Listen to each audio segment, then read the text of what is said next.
Hello and good morning everyone. तो आज मैं गजेंद्र आप सभी के लिए बीआरओ ग्रिफ एसकेटी का सिलेबस और उसका हर एक टॉपिक पे रोज़ाना 11 बजे एक वीडियो लेकर पूरा सिलेबस कंप्लीट करने वाला हूँ। तो आज ही चैनल को सब्सक्राइब कर लीजिए और आपके फ्रेंड्स और जो भी एसकेटी की तैयारी कर रहे हैं उन लोगों तक ये वीडियो को पहुंचाना आपकी ज़िम्मेदारी है, ताकि कर भला तो हो भला।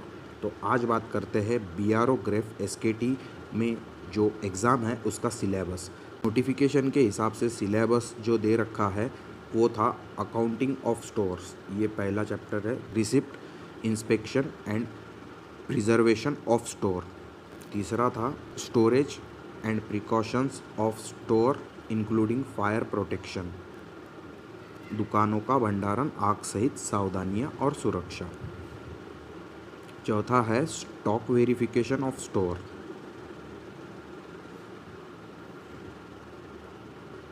वही पांचवा दे रखा था chapter packaging and preparation for dispatch of store.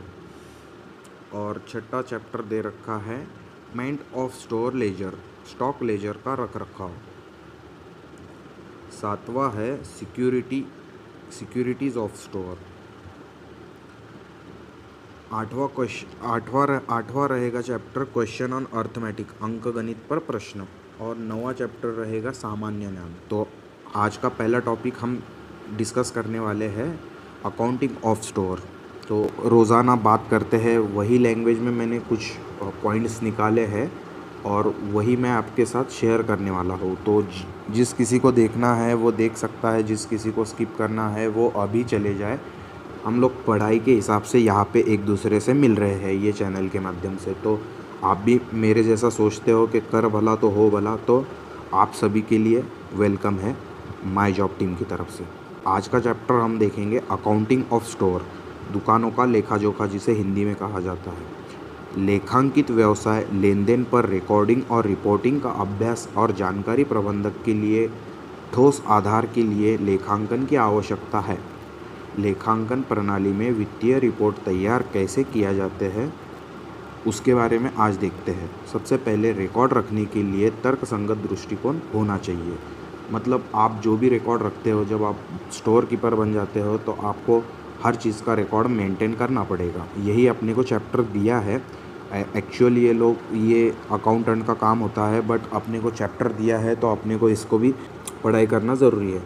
तो इसमें आपका तर्कसंगत दृष्टिकोण होना चाहिए, खातों का वर्गीकरण करना चाहिए। जिसमें खातों का वर्गीकरण कौन कौन सा है वो भी एक बार देख लेते हैं। पहला है संपत्तियाँ। अब संपत्तियाँ क्या होती है कि यह खरीदी गई अधिग्रहित वस्तु है, इसको एसेट भी कहा जाता है। मतलब अब मैं मेरी लैंग्वेज में बता रहा हूँ कि इसको एसेट्स कहते हैं। संपत्तियाँ थोड़ा सा हार्ड जाता है माइंड में रखने के लिए, तो आप एसेट्स भी ध्यान में रख सकते हो। और आपको कन्फ्यूजन हो रहा होगा हिंदी इंग्लिश में, तो आप इंग्लिश में देख लेने का। एसेट्स अगर शब्द आया, एसेट्स में क्या क्या होता है उदाहरण के तौर पे मैं बता देता हूँ। बिल्डिंग, फर्नीचर, कैश वस्तुएं, जो भी स्थायी प्रॉपर्टी होती है, जो खुद की संपत्ति बोलते हैं हम, तो उसे एसेट्स बोलते हैं इंग्लिश में। अब देनदारियाँ क्या होती है? यह व्यवसाय में जो लागत में बिक्री योग्य सामान है उनका भुगतान बाद में किया जाता है। मतलब आज उधार ले लेना है, उसको बाद में जब अपन कमाई करेंगे उसके बाद आपको देना है, तो उसे देनदारियाँ कहते हैं। उसका उदाहरण देख लेते हैं, देय खाते, ऋण खाते। तीसरा है हिस्सेदारियाँ। अब हिस्सेदारियाँ मतलब कैसा रहता है कि दो लोग मिलके कोई पार्टनरशिप में बिज़नेस स्टार्ट कर रहे हैं, या फिर किसी का परसेंटेज होता है। जैसे कंपनी हो गई बहुत बड़ी, तो उसमें किसी के शेयर्स होल्डर रहते हैं, ये रहता है, तो उसी को हिस्सेदारियाँ कहते हैं। यह संपत्ति ऋणदायी है और व्यवसाय के मालिकों के स्वामित्व का प्रतिनिधित्व करता है। उदाहरणार्थ अपन बात कर लेते हैं, उदाहरण में सामान्य स्टॉक व पसंदीदा स्टॉक। राजस्व की बात कर लेते हैं। राजस्व यह माल की डिलीवरी या सेवा के प्रावधान के बदले ग्राहक से बिल की राशि होती है। मतलब आप जो सामान दे रहे हो या फिर आप कोई वस्तु की सेवा दे रहे हो या फिर चीज़ दे रहे हो या डिलीवरी कर रहे हो, तो उसके बदले जो ग्राहक आपको बिल के रूप में पैसे देता है राशि माने पैसे, पैसे देता है उसको राजस्व कहा जाता है। खर्च, खर्च यह माप अवधि के दौरान खपत की गई राशि है। जैसे हम कोई माल भरते हैं अपने स्टोर में तो उसके लिए लागत लगती है, वो खपत को ही खर्च बोला जाता है। जैसे किराना हो गया, व्यय हो गया, और मजदूरी, जो अपन लेबर को मजदूरी देते हैं, जो अपने पास एम्प्लॉयज़ है उनकी स्टाफ की सैलरी देते हैं, तो उनका भी खर्च में ही काउंटिंग होता है। अभी ये कैपिटल क्या है? कैपिटल यह अमाउंट है जो स्टोर में कैश में या चेक द्वारा निवेश की जाती है। जब स्टार्टिंग में अपन इन्वेस्टमेंट कहते हैं उसे कैपिटल भी कहा जाता है, जो आप कैश के स्वरूप में, चेक के स्वरूप में लगाते हो स्टार्ट करने के लिए बिजनेस को। उसका उदाहरण है फर्नीचर, बिल्डिंग, वस्तुएं। आगे देख लेते हैं ड्राइंग्स। ड्राइंग्स यह प्रोप्राइटर पैसे या वस्तुओं अपनी वैयक्तिक वापर हेतु लेता है। जैसे मैंने मेरे पर्सनल यूज़ के लिए वहाँ से पैसे निकाले अकाउंट में से, तो उस अकाउंट में से वो ड्राइंग खाते में लेना पड़ेगा। तो यही उसका उदाहरण है, एक सैंपल तौर पे मैंने बताया। अब लायबिलिटीज़ क्या होती है? लायबिलिटीज़ होती है जो हमें देना है। अभी लायबिलिटीज़ के 2 टाइप्स होते हैं, वो भी हम देख लेते हैं। यह वो राशि है जो व्यवसाय के व्यतिरिक्त आउटसाइडर को आपको पे करना है, मतलब जो आउटसाइडर है उनको आपको ये पे करनी होगी राशि। इसमें शॉर्ट टर्म लायबिलिटीज़ पहला पॉइंट है। इसमें क्रेडिटर्स, बैंक ओवरड्राफ्ट, बिल्स, जिस पार्टी के गुड्स खरीदे जाते हैं उन्हें शॉर्ट टर्म में पेमेंट क्लियर करना होता है। मतलब आज वो सामान दे देता है, फिर उसको आप चेक दे दोगे 15-20 दिनों के बाद का, महीने भर बाद का, फिर उसका चेक क्लियर हो जाएगा। तो ये हो गई अपनी लायबिलिटीज़, ये अपने को क्लियर करते चलना है। बैंक में भी ओवरड्राफ्ट चेक जमा करने पर, अब ये भी नोट अच्छे से नोट डाउन कर लीजिए। आप लोग अगर ये नोट्स लिख के तैयारी करेंगे तो आप बहुत अच्छे से, मतलब डीपली आप समझ पाओगे कि सब्जेक्ट क्या है। बैंक में भी ओवरड्राफ्ट चेक जमा करने पर कम और चेक इशू करने पर बढ़ जाते हैं, उन्हें भी शॉर्ट टर्म में ख़त्म करना पड़ता है। मतलब आप किसी को चेक देते हो तो आपको चेक इशू करने पर आपका ओवरड्राफ्ट ओडी बढ़ जाता है, और जब चेक जमा हो जाएगा आपके खाते में तो वो ओवरड्राफ्ट कम हो जाएगा। तो इसको भी आपको शॉर्ट टर्म में ही ख़त्म करना पड़ता है। दूसरा है long term. Long term liabilities यह ऋण कर्ज है जो आपको 1 साल के ऊपर के देनदार है। मतलब 1 साल से ज़्यादा आपने किसी चीज़ का लोन ले रखा है तो वो लॉन्ग टर्म की लायबिलिटीज़ आपकी हो गई। इसे भी आपको टाइम पे फेड करनी पड़ती है। तो long term, short term liabilities समझ में आ गई। एसेट्स का मैंने पीछे ही मतलब बताया, जो अपनी प्रॉपर्टी होती है उसे हमें एसेट्स के रूप में ही जाना जाता है अकाउंटिंग की लैंग्वेज में।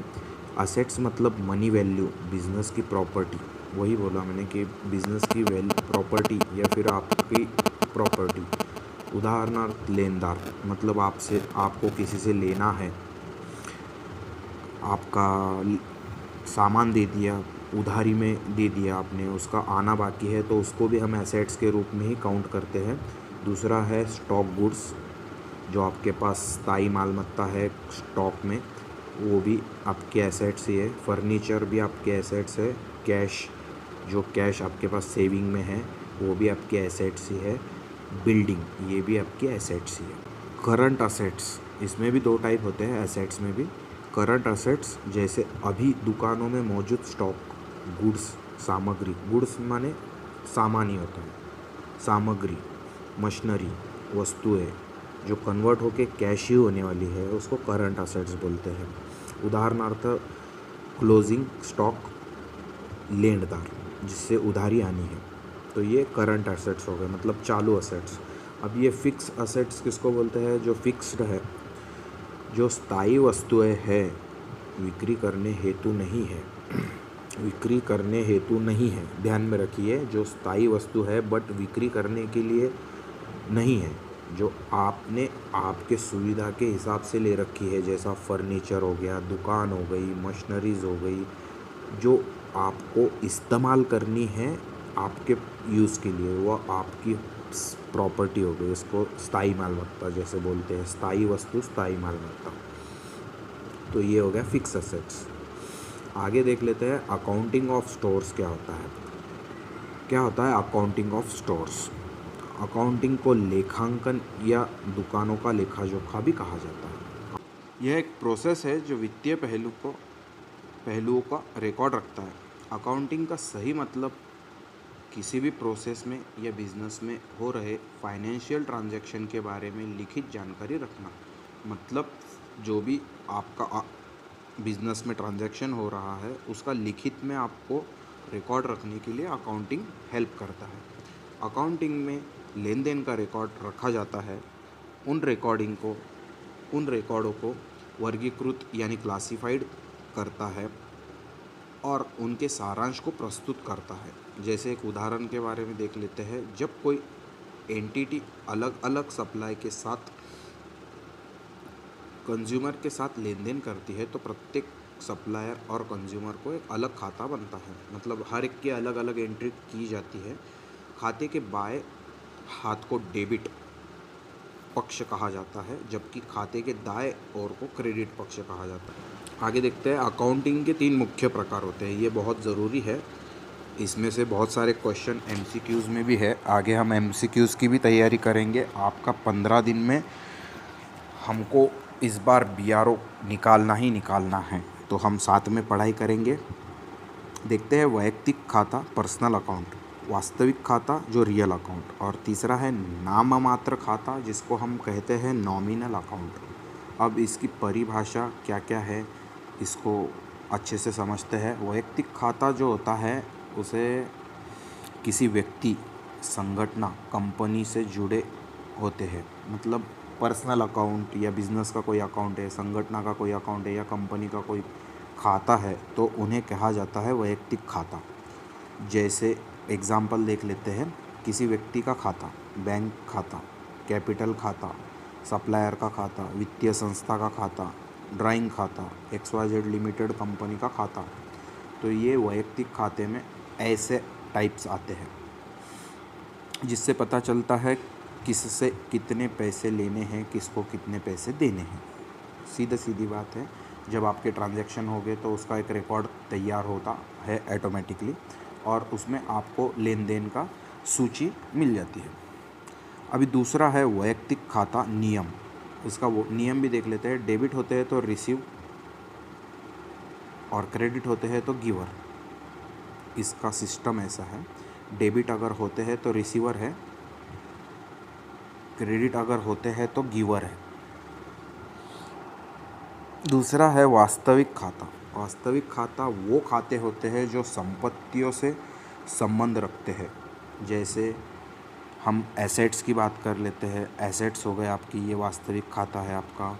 गुड्स एंड सर्विसेज हो गई, ये आपके वास्तविक खाते हैं। और आपके लायबिलिटीज़ यानी जो आपको कर्ज फेडने हैं, कर्ज़ों से जो जुड़े खाते हैं उनको भी वास्तविक खाता कहा जाता है। जैसे प्रकार हम देख लेते हैं। लैंड खाता, बिल्डिंग खाता, मशीनरीज, फर्नीचर, व्हीकल, इसको हम वास्तविक खाता कहते हैं।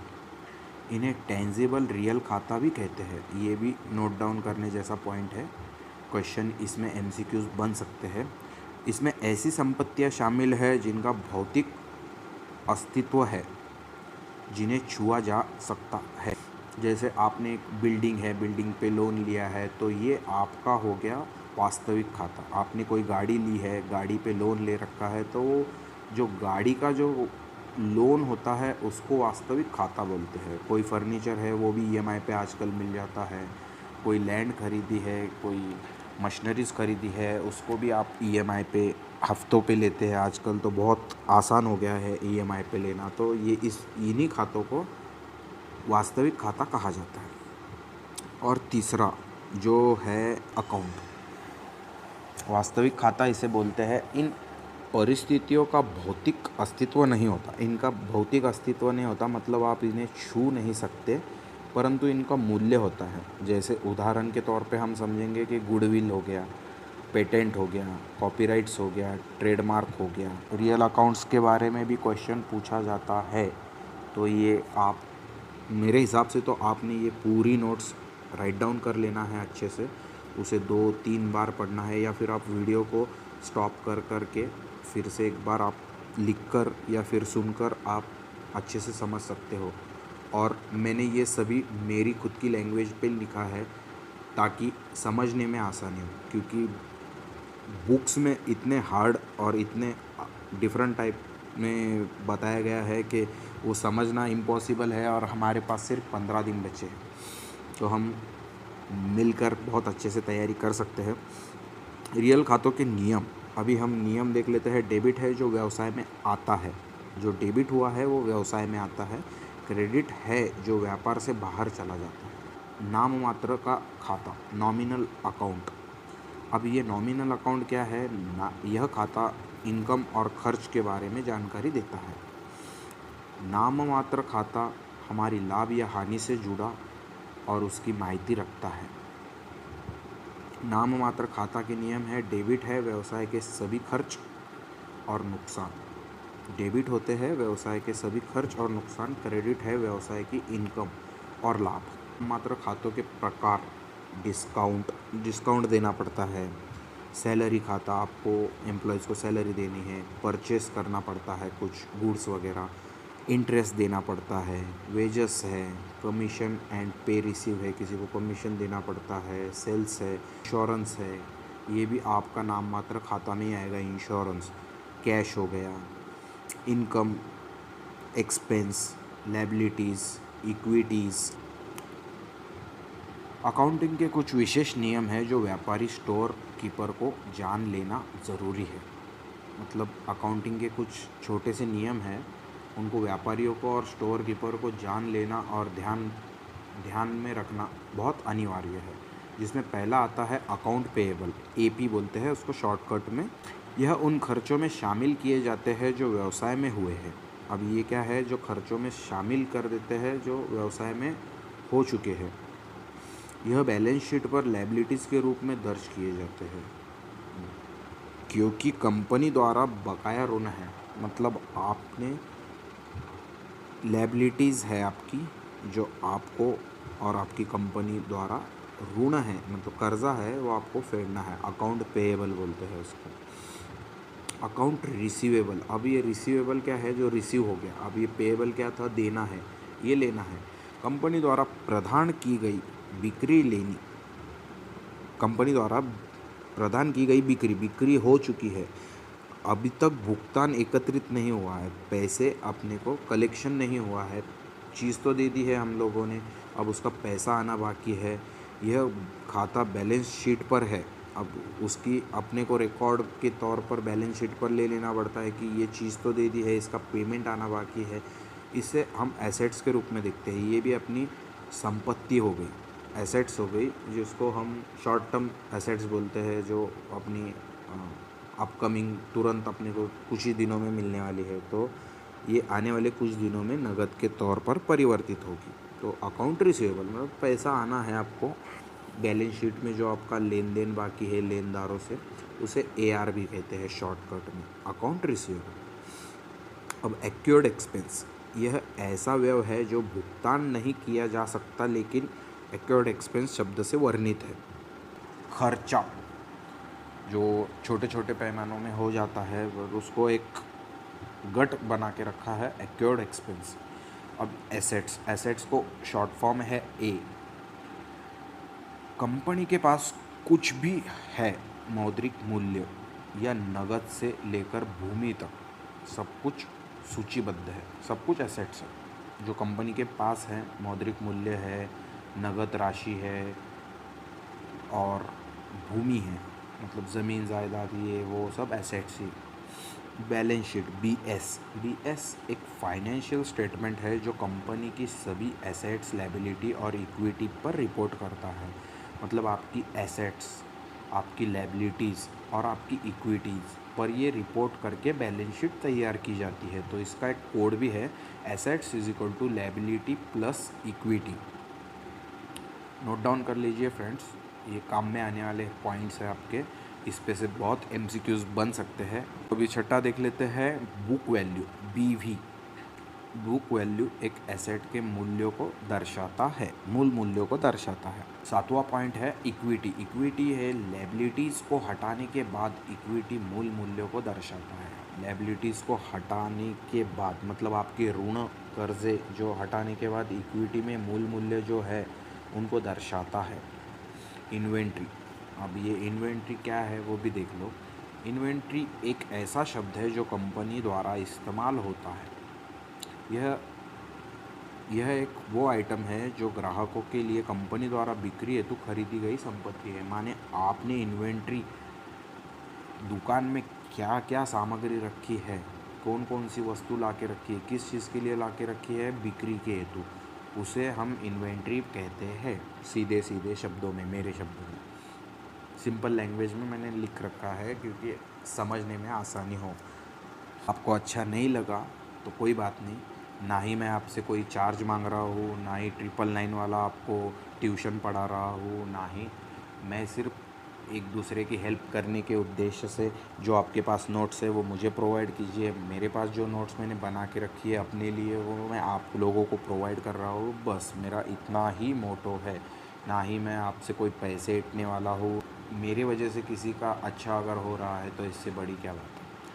अभी हम देख लेते हैं आगे लायबिलिटीज़। L, कंपनी द्वारा अभी तक भुगतान किए गए सभी ऋणों को लायबिलिटीज़ के रूप में संदर्भित किया जाता है।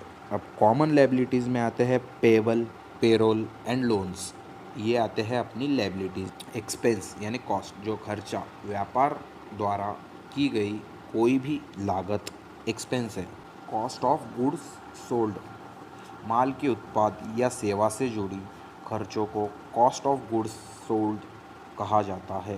कॉस्ट मार्जिन, GM यह एक मार्जिन है जो गुड्स सोल्ड की लागत कटौती के बाद कंपनी को प्रॉफिटेबिलिटी दिखाती है। नेट इनकम, NI,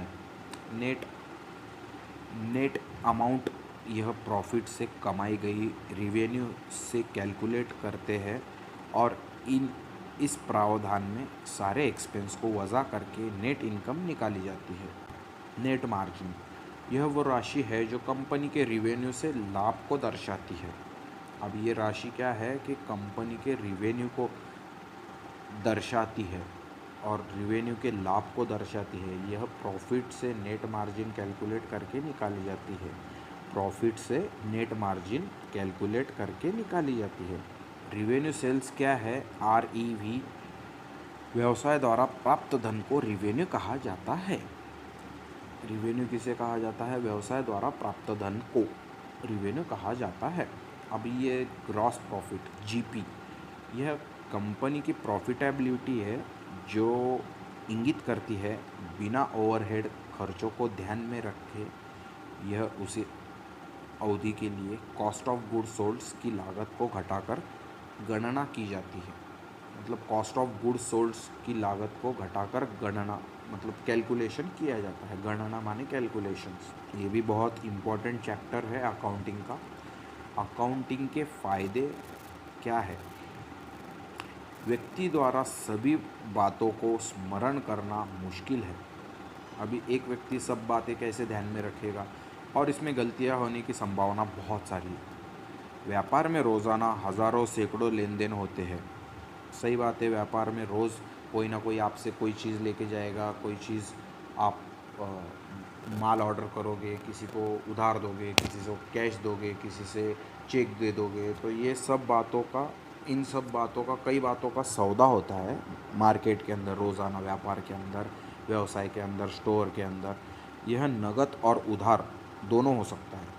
मैंने अभी बताया आपको कि आपने किसी को चेक दे दिया, किसी को उधार माल दे दिया, किसी से सामान मंगवा लिया, उसको आपने महीने भर का बाद वाला चेक दे दिया, उसके बाद आपको किसी ने कैश दे दी, जमा कर दी पुरानी राशि। ये सब भुगतान, ये दोनों चीज़ें हो सकती है, नगद और उधार। कई मजूरी, कमीशन, वेतन उधार के रूप में आपको भुगतान करना पड़ता है रोज़ाना। इन सभी को याद रखना संभव है क्या? नहीं है। आप कितना भी माइंड, कितना भी शार्प रहने दो, कोई ना कोई बात भूल ही जाएगा।